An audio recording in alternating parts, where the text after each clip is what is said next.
Graça e paz da parte de Deus, nosso Pai, e da do Senhor Jesus Cristo. Que privilégio poder celebrar com você a palavra de Deus. Está escrito em Salmo de número 31, verso 19.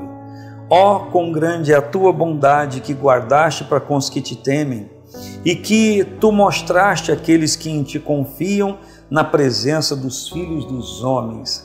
Mais uma vez, Davi está entregando o seu louvor ao Senhor, expressando o seu reconhecimento da grandeza de Deus, do poder de Deus em sua vida. E nós estamos nesse tempo de março, celebrando a dependência do Senhor com a vida de Esther, com o seu exemplo, e não conseguimos fazer isso se não houver reconhecimento de quem o Senhor é na nossa vida. E aqui o salmista está dizendo, é uma exclamação na verdade, ele diz, ó, quão grande é a tua bondade. Ele não está dizendo, ó, quão grande é a bondade do Senhor, porque ele estaria falando a outras pessoas, mas ele está falando direto para Deus. É um reconhecimento direto para Deus, é uma celebração de quem Deus é. Você já fez isso hoje? Você tem feito isso? Porque uma coisa é contar aos outros a grandeza de Deus, uma coisa é celebrar com os outros a grandeza de Deus, mas uma coisa bem diferente é expressar isso ao Senhor, declarar isso ao Senhor. Senhor, eu reconheço a tua grandeza, eu reconheço o teu poder, eu reconheço tua bondade, tua misericórdia para com a minha vida, eu reconheço que o Senhor está cobrindo a minha casa, cobrindo a minha família, eu reconheço que tu és o meu sustento, eu reconheço que o Senhor é a força da minha vida.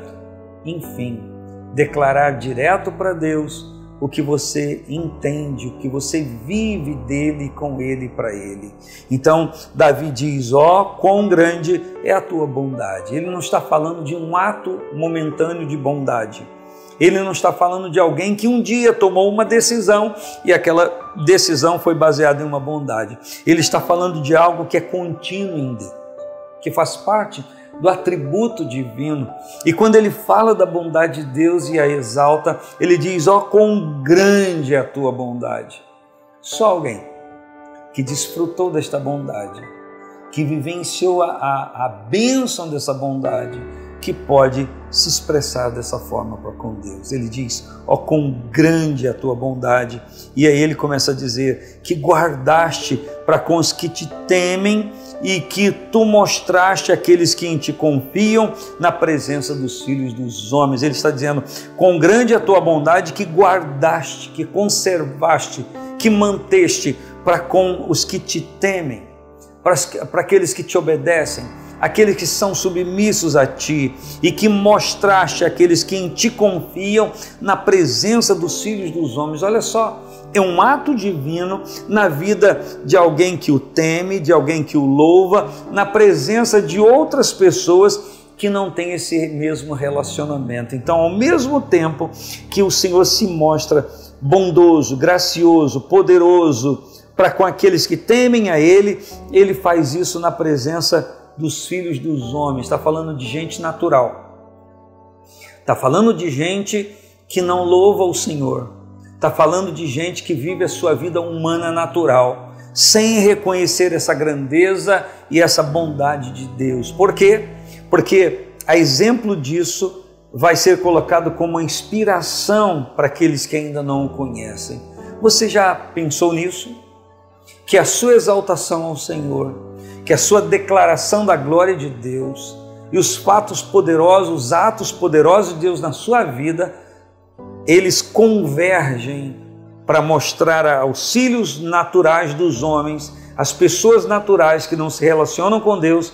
Ele faz isso para que haja um despertamento, para que essas pessoas igualmente comecem a olhar para Deus, comecem a se interessar por Deus e começam a compreender que Ele não é um ser isolado, alienado, distante das coisas que Ele criou. Ao contrário, Ele é um Deus presente, poderoso, glorioso, Senhor de todas as coisas, que manifesta, que expressa o seu apreço, o seu carinho, a sua bondade para com aqueles que o temem. e que tu mostraste àqueles que em ti confiam na presença dos filhos dos homens. Está falando de quem teme ao Senhor no sentido de honrá-lo, obedecê-lo, mas também no sentido de confiar. Está falando de confiança. Então, o Senhor mostrou àqueles que em ti confiam na presença dos filhos dos homens, o pressuposto de alguém que não vive o relacionamento com Deus. O que isso quer dizer? Que toda a obra de Deus, e todo o reconhecimento da obra de Deus, e toda a glorificação que nós fazemos diretamente ao Senhor por aquilo que Ele é e faz na nossa vida, está assim, como uma demonstração, como um espelho, como uma vitrine para aqueles que ainda não têm esse relacionamento com o Senhor. Então tudo que Deus faz é para abençoar aqueles que o servem, temem, confiam nele, mas também para que isso seja uma extensão a outros que ainda não têm esse relacionamento com Ele. Olha a gravidade e a importância dessa questão. Um grande abraço, paz do Senhor Jesus.